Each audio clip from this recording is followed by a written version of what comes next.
What is going on, everybody? Welcome back to Double G Gaming, and I'm back to you with another video idea that I thought of. I was like, you know what? I have a lot of time in my hand.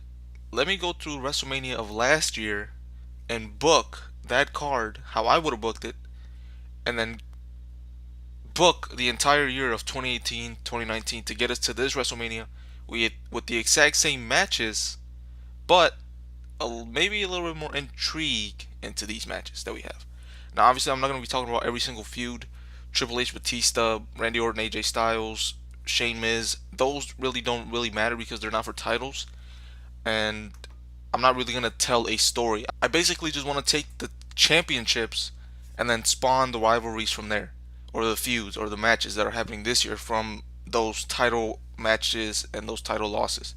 So, without further ado, let's go into WrestleMania 34 from last year. Let's run down the card, and I'll be going through every single thing, and I'll tell you what I think should have happened. And if I do somehow end up bringing WWE 2K into this, you should be seeing just gameplay of things happening during the year. So we start off with the Andre the Giant Battle Royal. That doesn't really mean anything, but in my timeline, Matt Hardy still wins it. He goes on to win the tag team titles with Bray Wyatt, Bray Wyatt and Matt Hardy. Then split after SummerSlam. In my timeline, they still lose to the B team because that was a big moment for the B team. So they still lose that there. And after SummerSlam, Bray Wyatt and Matt Hardy split.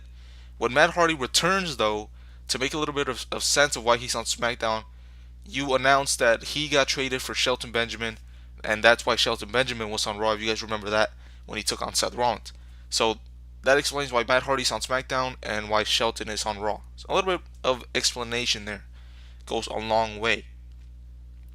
Moving on to Mustafa Ali versus Cedric Alexander. In my eyes, I have Mustafa Ali winning here, and then he loses it to Buddy Murphy at Super Showdown, and then that continues the timeline in real life for the Cruiserweight Championship. Now, the reason I say Mustafa Ali wins at WrestleMania is because he was going to get called up to SmackDown, right? So why not give him this championship run from WrestleMania all the way to October or November, whenever Super Showdown was? But now when he gets moved up, he looks a little bit stronger because he had a championship run. And then, yeah, Mustafa Ali has some momentum with him coming over from 205 Live. And then Buddy Murphy still goes on to face the winner, which was Tony Nese, I believe, of the Cruiserweight tournament to face him at WrestleMania. That still stays intact. There's nothing wrong with that. Especially since I don't watch 205 Live. I mean, what else could you have done? We have the Women's Battle Royal. I feel like Carmella should have won this Battle Royal because this would have given her a little bit more heat going into 2 nights after when she cashed in. And yes, she does cash in and successfully do it. I'll get into who she cashes in on in a little bit. But yeah, winning the Battle Royal here, Carmella looks a little bit stronger. It did nothing for Naomi. Then she goes on to. I'll get into that in a little bit. Actually, yeah, I'll get into when she loses the belt in a little bit. But Carmella wins the Battle Royal in my timeline, making her look a little bit stronger for when she cashes in, and it makes the Battle Royal mean a little bit more. Seth Rollins versus The Miz versus Finn Balor. Now this is the timeline of the Intercontinental Championship. In my eyes, yes, Seth Rollins still wins here at WrestleMania. He continues his hot streak all the way through Money in the Bank. At Money in the Bank, it stops, and he loses the belt to Elias. Now, if you guys remember, Elias did face Seth Rollins here. It was a good match. The crowd was into it. I remember it being good, a decent match. So why not just drop the belt to Elias?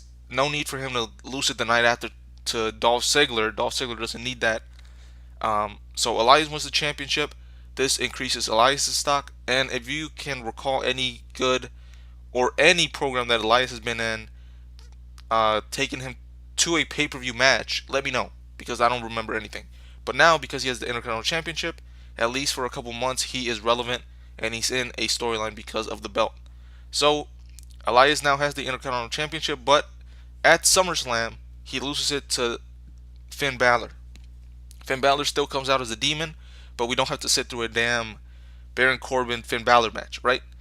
Instead, it's for the Intercontinental Championship. Finn Balor wins it as just he comes out as he doesn't need it, but he comes out just because it's SummerSlam as the demon.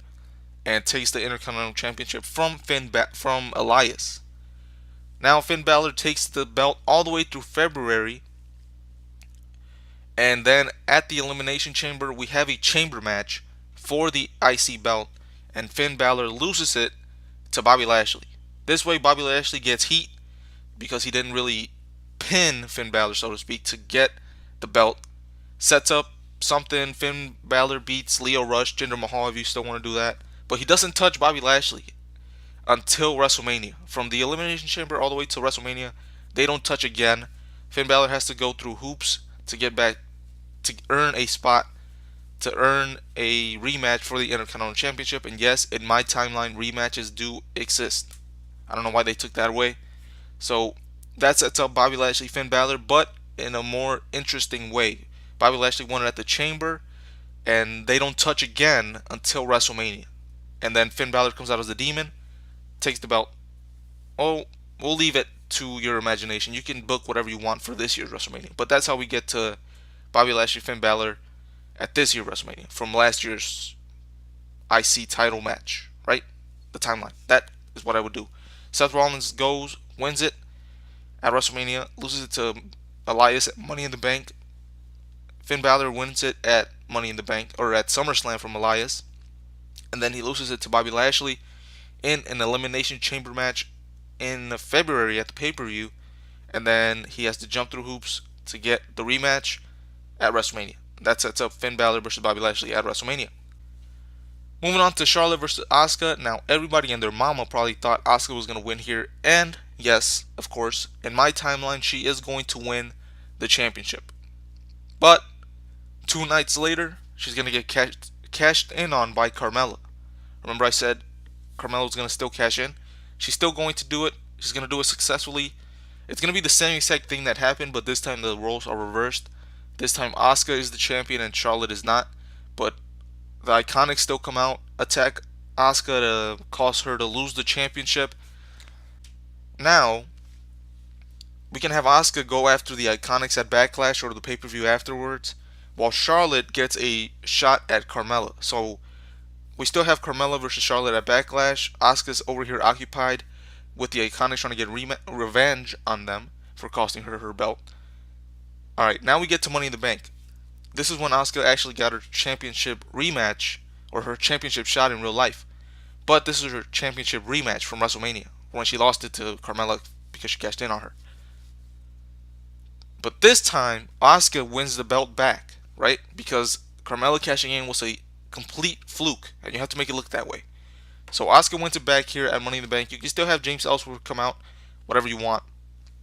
But bottom line, Asuka wins the belt back at Money in the Bank, making her a 2-time champion, but this time she's going to hold on to it for a little bit longer. Now, from Money in the Bank going into SummerSlam, we're going to make it a fatal 4-way. In real life, it was a 3-way with Charlotte, Becky, and Ronda, or Charlotte, Becky, and Carmella.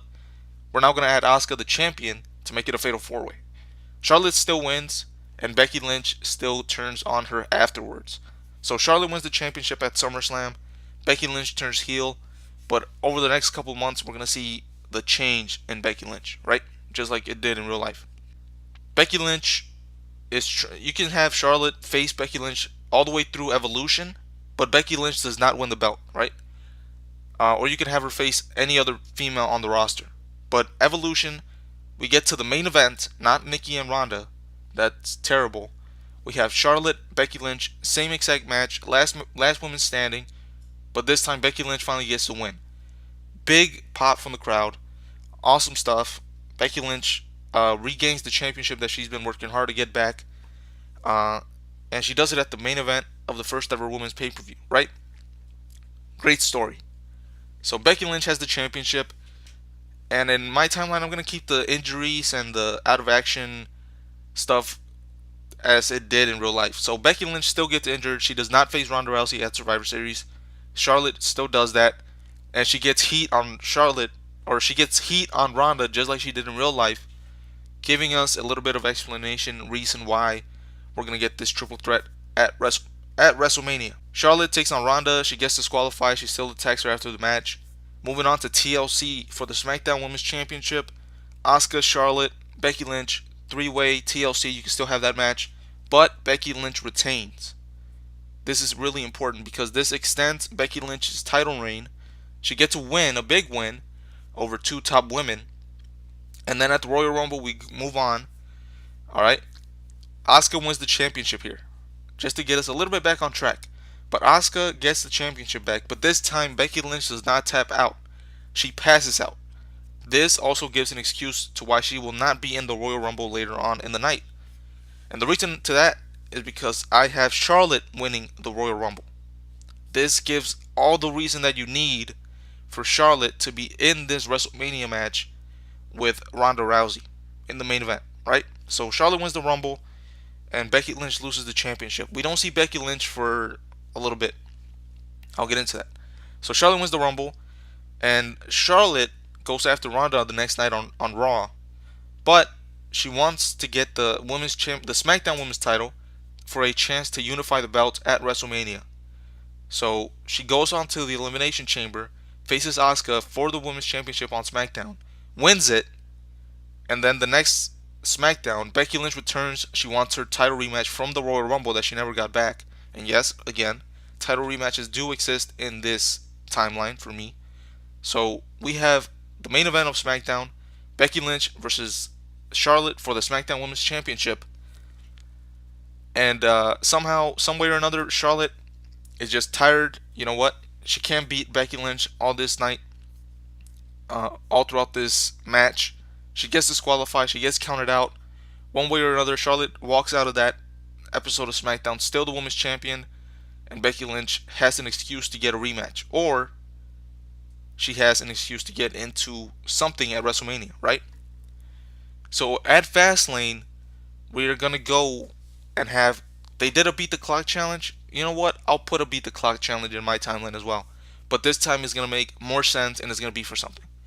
At the beginning of the night of Fastlane, Charlotte is going to have to set the time against Naomi or Naomi, Carmella, somebody on SmackDown for the women's title, and they're gonna set the time. Whoever wins there is gonna set the time and is gonna go on to WrestleMania. So Charlotte could retain. Most likely she's going to retain. Let's just say she retains against Naomi, whatever. Becky Lynch later on in the night, you can be the main event. You can do whatever you want. She takes on Asuka. You could have it Becky Lynch versus Asuka, the winner, and if they beat the time, goes on and gets added to make it a triple threat at WrestleMania for the Women's Championship to unify the belts. This way, Asuka does not look stupid when she just loses the belt all of a sudden, like she did in real life. She gets another chance to get into this match at WrestleMania because she is a top priority in everybody's eyes here. So Asuka versus Becky Lynch in the main event of Fastlane. They have to beat the time of Charlotte, but obviously we're gonna have Becky Lynch beat the time with 3 seconds left. We come down to the wire. Becky Lynch is able to do it. She pins Asuka, does not make her tap out, just to or she makes her pass out. Whatever, one of the two. Becky Lynch wins. She beats the time. She is headed to WrestleMania in the triple threat to unify both the SmackDown and the Raw Women's Championship at WrestleMania against Ronda Rousey and Charlotte Flair. Now this way, all three women have a reason to be in that match. Charlotte Flair won the Royal Rumble and won the SmackDown title because she wanted to unify the belts at WrestleMania. Charlotte chose Ronda Rousey the night after winning the Rumble, so that's why Ronda Rousey, is part of this match, because Charlotte chose her after winning the Rumble.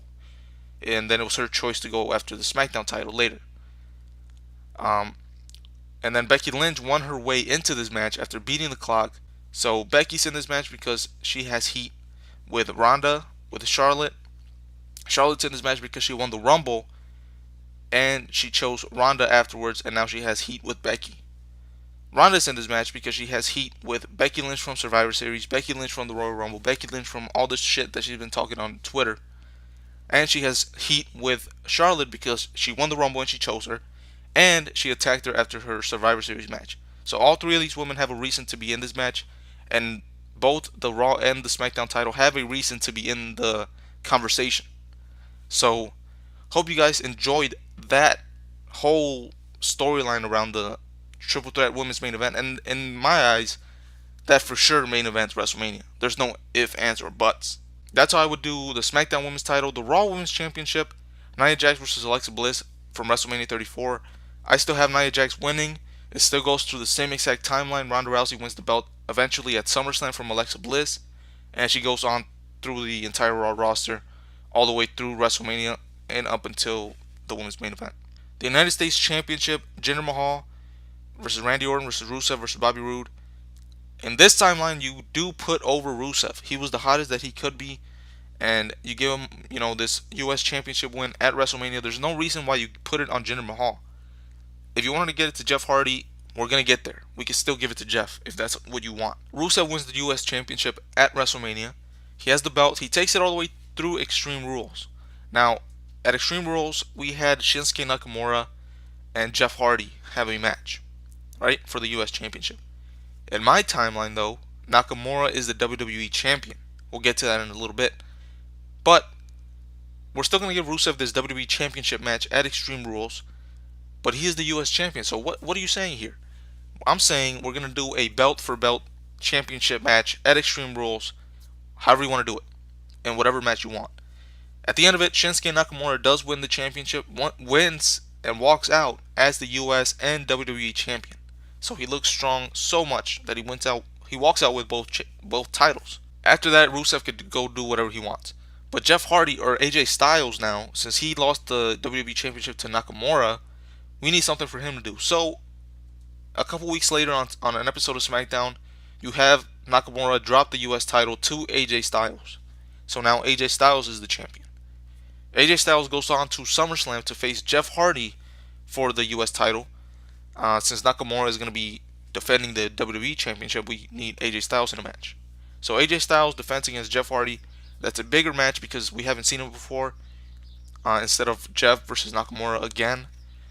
Jeff Hardy wins the title at SummerSlam because he's in this program with Randy Orton, and let's give that feud a championship belt for them to fight over. At Hell in a Cell, Randy Orton still beats Jeff Hardy in that insane Hell in a Cell match that they had. So Randy Orton is now the U.S. champion again.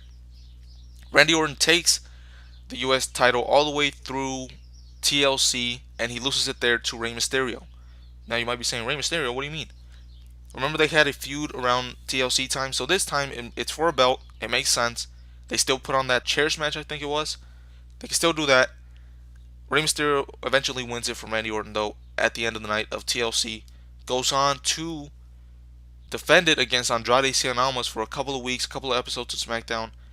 Classic matches, Andrade versus Rey, but at the end of it, Rey Mysterio takes the belt all the way through to Fastlane. We still have that Fatal 4-Way that we had in real life, but Samoa Joe walks out at the end of it with the title. This gives a highlight on the U.S. Championship and on the Samoa Joe win because it's at a pay-per-view and it's at a Fatal 4-Way, so big deal for Samoa Joe to win it. Now we're back on track in real life because Samoa Joe has the U.S. Championship and Rey Mysterio has a reason to go after it at WrestleMania. He wants his rematch. And again, rematches do exist in my universe, in my timeline. So that's how we set up Joe versus Rey at WrestleMania, but I think in a much better way. We have the U.S. title switching hands here and there instead of what we had with Nakamura just holding it for all that long ass period of time. Moving on to the Angle and Rousey versus Triple H and Stephanie McMahon match. Obviously, you still have Ronda Rousey. You still have that exact same ending, exact same match because it was awesome. One of the best debuts, I think, for anybody that was not a trained wrestler to begin with. But that's a story for a different day. Stephanie McMahon and Triple H, though, are out of TV for a while. We don't see them for a bit because Triple H comes out the next night. He says, you put my wife in an ankle lock, and Ronda Rousey broke her arm, so she's going to be out for a while. But Kurt Angle, you are fired. So this gets Kurt Angle out of the GM position, and it gives a reason. Remember, when they got rid of Kurt Angle, they didn't really give a reason. I think it was around Survivor Series or something. I have no idea what they did. This time, they have a reason. Kurt Angle gets fired because he put Stephanie McMahon in the ankle lock in the WrestleMania match. So Triple H is furious about that. He fires him and gives Kevin Owens and Sami Zayn a co-general manager spot until they find a replacement. This allows Kevin Owens and Sami Zayn to come over from SmackDown because they were fired. And there's a little bit of a backstory because Triple H and Kevin Owens have a history. Remember when Triple H gave Kevin Owens, helped him win the Universal Championship? So yeah, Kevin Owens and Sami Zayn get hired as co-GMs by Triple H. So Kevin Owens and Sami Zayn are still injured in real life, so they have to go out and they need surgery, so they leave. And around SummerSlam, we have Kurt Angle versus Baron Corbin because of Kevin Owens and Sami Zayn having to leave. Kurt Angle returns, faces Baron Corbin for the control of Raw at SummerSlam. Now, we're still trying to get to this Corbin Angle match. Now, obviously you don't want it, but that's what they have. I'm trying to book it as best as I can. So Corbin wins the match against Angle and runs Raw with Alexa Bliss, who at this time is also injured, but they still want her on TV. If you remember, that's kind of what they were doing, but this time it's from SummerSlam all the way until the McMahons took control in December. So the McMahons do still take control. That means we still get shitty Raws, but we have to put up with what we have to put up, right? Kurt Angle returns though. He comes back at the Royal Rumble after losing to Baron Corbin at SummerSlam. He comes back at the Royal Rumble, eliminates Baron Corbin, and then Angle announces his retirement match at WrestleMania. I don't. You could say he announces it right away, or he waits to announce that it's going to be against Baron Corbin. But he announces the retirement match, and we make a bigger deal out of the retirement tour. Kurt Angle goes through guys like Apollo Crews, Chad Gable, Tyler Breeze, Shelton Benjamin, Mustafa Ali, Rusev on Raw and SmackDown over the weeks. And at the pay-per-view, he can take on Seth Rollins and Shinsuke Nakamura. Just big stars that he can go through at pay-per-views, and we make a bigger deal out of this whole retirement tour. Now, as we've seen on TV, Kurt Angle can really put up a good match, but still, give him these type of opponents the first 2 months after the Rumble, whether they're good matches or not. Or you cannot. You can do whatever the hell you want, right? I mean, if you don't want to have Kurt Angle have a match, these are some of the opponents that you should be giving him. Now, obviously, Seth Rollins, Nakamura, AJ Styles, Daniel Bryan, Samoa Joe, Bobby Roode, Andrade Cien Almas, Kevin Owens. Give or take a couple of guys that you want to add in there for your own personal, liking as you want. But those are some of the guys that I think Kurt Angle should be facing. And then eventually it leads up to the Baron Corbin and Kurt Angle match at WrestleMania. You might not like it. I try to make it as best as I could, but with a Baron Corbin feud, sadly, I couldn't really do much with it. Moving on, we had the Bludgeon Brothers versus the Usos versus the New Day in that triple threat.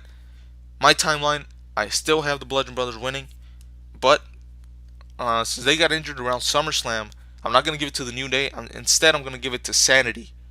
Sanity gets it just to get another team in there, because it was just the Usos, the Bar, and the New Day throughout that whole entire year.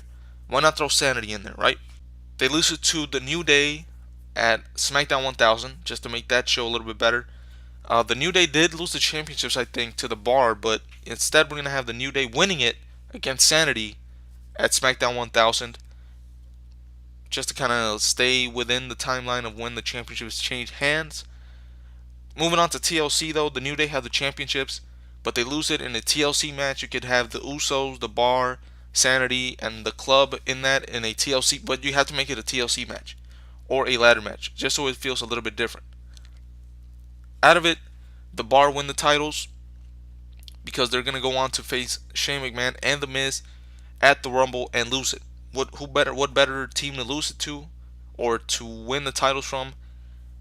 The Bar. They can't really, as of now, I don't think the Bar really loses anything by losing title matches or title anything. So why not have the Bar go on to Rumble and lose the belts to Shane and Miz? And then that spawns off to the Shane and Miz feud. They could keep doing whatever they were doing there.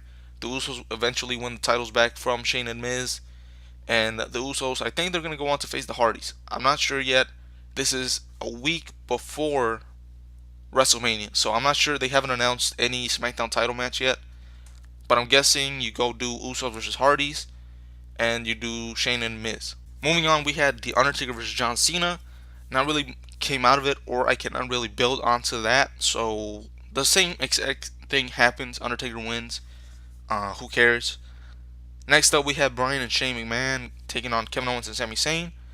I'm going to go with their storylines a little bit. I've already gone with Kevin Owens and Sami Zayn a little bit, and Shane McMahon. We'll get into Daniel Bryan a little bit later with the WWE Championship.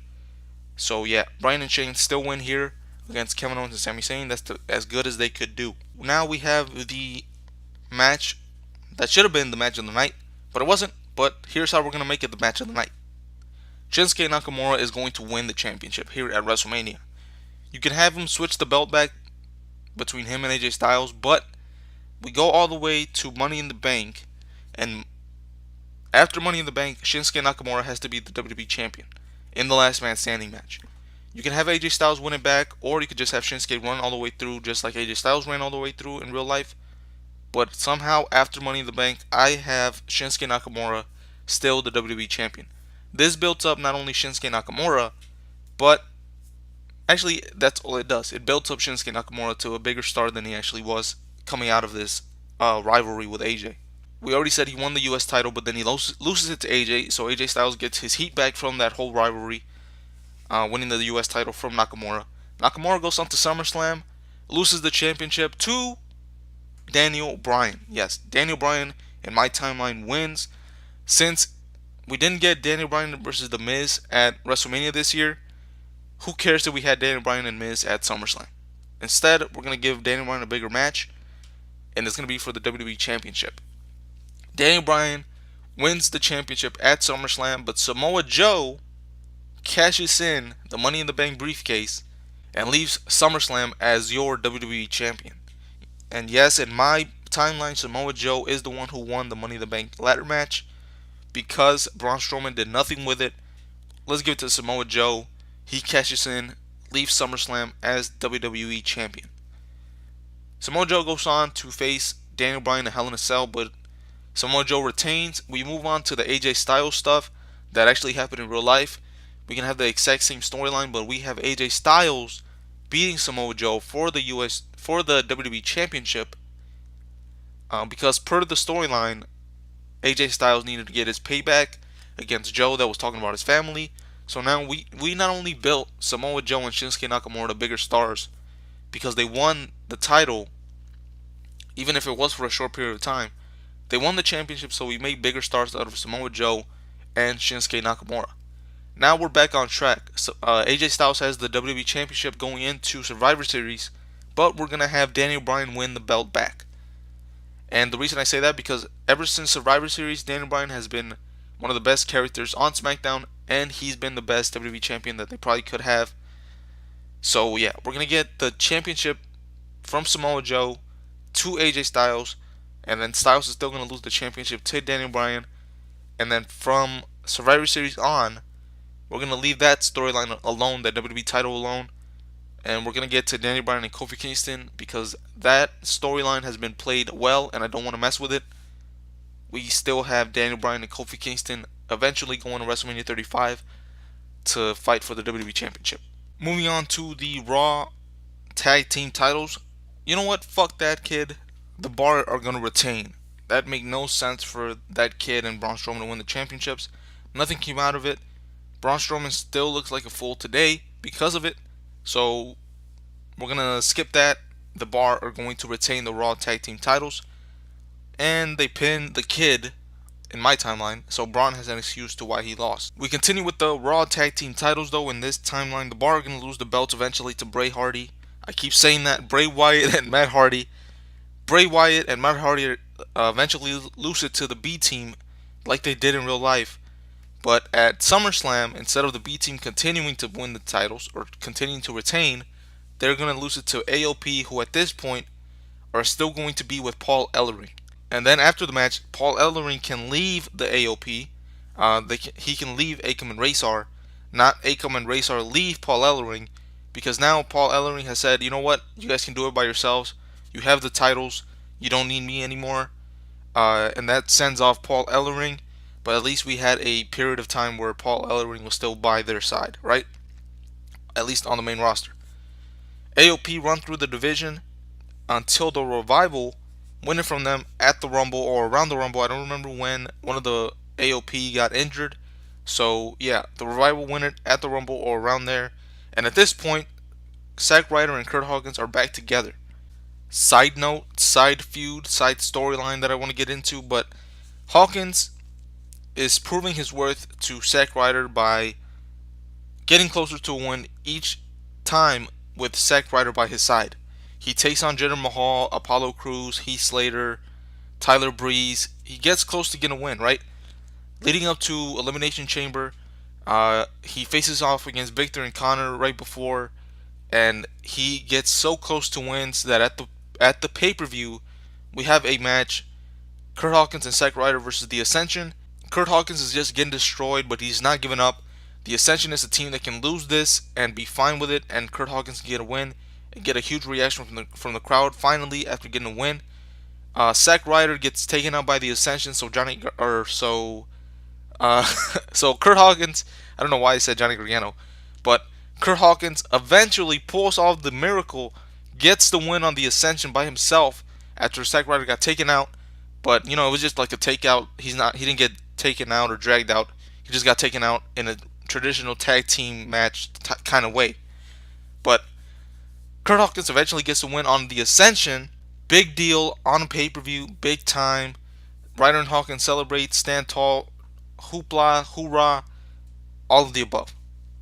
Now we have a tag team tournament leading up to Fastlane that is going to get us to who is going to face the Revival at WrestleMania for the tag team titles. Kurt Hawkins and Zack Ryder make it to the finals at Fastlane against Aleister Black and Ricochet. Now you might be saying, what? How does Aleister Black and Ricochet win? Well, no, because in real life, I think Aleister Black and Ricochet are going to take on the Revival at WrestleMania. Hasn't been announced yet, but I think that's where they're going. So Aleister Black and Ricochet are going to indeed win this tournament that I made up. In my timeline, they're going to beat Ryder and Hawkins, but Ryder and Hawkins are going to look strong going into this tournament. They made it all the way through the finals. They put up a good fight. Eventually lose to Aleister Black and Ricochet. However, Ryder and Hawkins could get the next shot after WrestleMania because of this run that they had leading up to Fastlane. They're looking good. They're a tag team. They're cohesive. They're working. They're clicking on all cylinders. They just came up short one night, but that builds Ryder and Hawkins back up in the tag team division. And you need more actual tag teams in this division, not just makeshift ones. Aleister Black and Ricochet then go on to face the Revival, like I said, and we're back on track in real life. Alright, finally we have the Universal Championship match, Roman Reigns versus Brock Lesnar. Fuck it, give it to Roman Reigns. Why delay it, right? Brock Lesnar goes away and Roman has a full run with the belt. Remember when he won it at SummerSlam, he had to relinquish it, but this time he holds it. He takes on Braun Strowman, Bobby Lashley during the summer, takes on Dolph Ziggler as well. But at SummerSlam, he takes on Drew McIntyre, and Drew McIntyre picks up the win and gets the belt off of Roman Reigns. Now, you might be saying, why? Roman Reigns is going to go off and have to go away, so why not have Drew McIntyre get this big victory over Roman Reigns for the title at SummerSlam? And that's going to go into real life storyline with what's happening on right now in real life. Because Drew McIntyre beat him at SummerSlam, he has some more reason to have a rematch at WrestleMania. So Drew McIntyre now is the Universal Champion. It also builds Drew McIntyre up a little bit more than he was at this time, and once he loses it, he'll still be a top star on Raw. Drew McIntyre goes on. He retains it against, throw anybody's name in there, Dean Ambrose, not Seth Rollins. I don't want you to put Seth Rollins in any of this situation. He could take on Roman Reigns at the next pay-per-view, Dean Ambrose at the one after that, The Shield at the Super Showdown show, so you don't have to defend it. But we do need to get back on track here, and unfortunately, I'm going to have to make Drew McIntyre lose the belt at that Crown Jewel event to Brock Lesnar.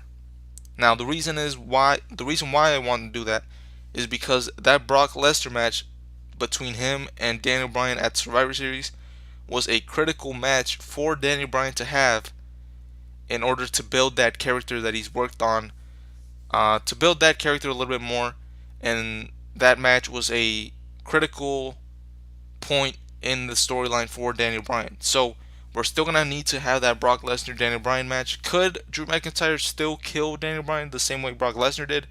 Yes, but Brock Lesnar was a bigger star, and it was more believable of why Daniel Bryan got killed, all that good stuff. So Brock Lesnar, unfortunately, and because we're gonna have to get the belt back on him some way, we're gonna have to put the belt back on him right now, and we're gonna do it at Crown Jewel.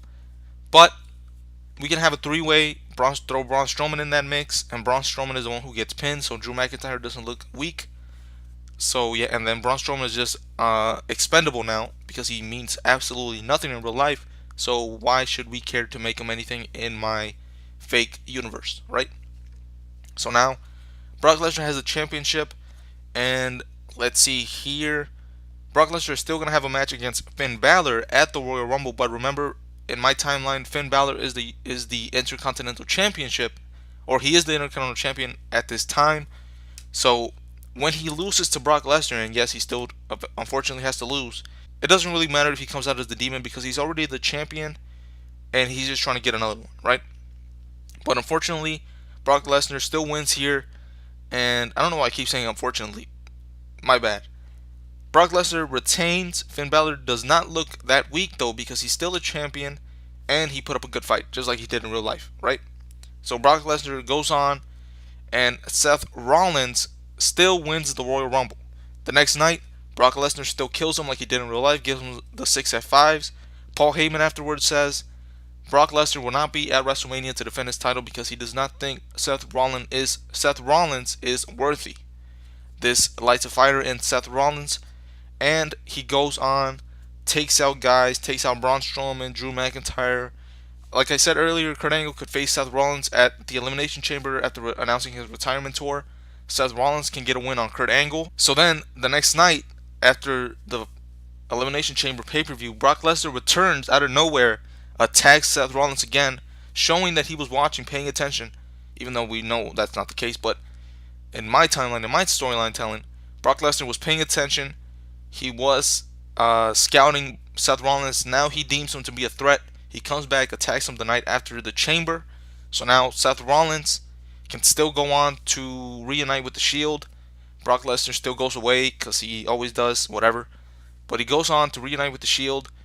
But it is against, in my timeline, it's going to be against Drew McIntyre, Elias, and Baron Corbin. Elias needs something to do. Baron Corbin could be the sacrificial lamb, and Drew McIntyre to set up the Roman Reigns feud later on. So, but in this one, even though it doesn't really matter, we're going to give Seth Rollins the pin here to get the win. Even though it doesn't really make sense with the power bombs, Roman Reigns is always the one in the middle, so he should be the one to cover it. But whatever. We're going to give Seth Rollins the pin. So after this match at Fastlane, we're going to, go off to the side. We're going to have McIntyre and Roman Reigns coming out of this, facing off against each other at WrestleMania. We have a little bit more fuel to the fire because of earlier in the year, or earlier in the story, when Drew McIntyre beat Roman Reigns for the Universal Championship, and Roman Reigns gets taken out just like he did in real life by Drew McIntyre, and Drew McIntyre takes out Dean Ambrose, angering even more Roman Reigns because he's taking out one of his friends. And in my storyline, Dean Ambrose never turned heel. Okay, so yeah, we scrapped that whole thing. And because Seth Rollins got the pin, he's going to be looking strong going forward to take on Brock Lesnar at WrestleMania. And because he hasn't lost since winning the Rumble. Sure, he got destroyed by Brock Lesnar a couple times on Raw, but who doesn't, right? So it builds that feud a little bit better. It makes Seth Rollins look a little bit stronger, makes you believe a little bit more that he's going to beat the Beast, and we're going to get that match. So that takes care of that. Alright, so with my timeline, we still get most of the matches that are already announced, and some of the ones that haven't been announced, but we probably already can figure that out. That's going to take place a week out from WrestleMania. So if you enjoyed this video and you want to see more like this, I'll probably do one again next year, because they're probably going to screw up WrestleMania 36 if I'm still watching at that time. But I'll probably do one again. If you want to see me book from like any era or anything like that, let me know as well. I enjoyed making this video, and hopefully you guys saw some WWE 2K19 gameplays to get you through the video and give you something to look at. So with that being said, like, comment, subscribe, do all that fun stuff. I'll be back for my WrestleMania 35 predictions, hopefully, and I'm out.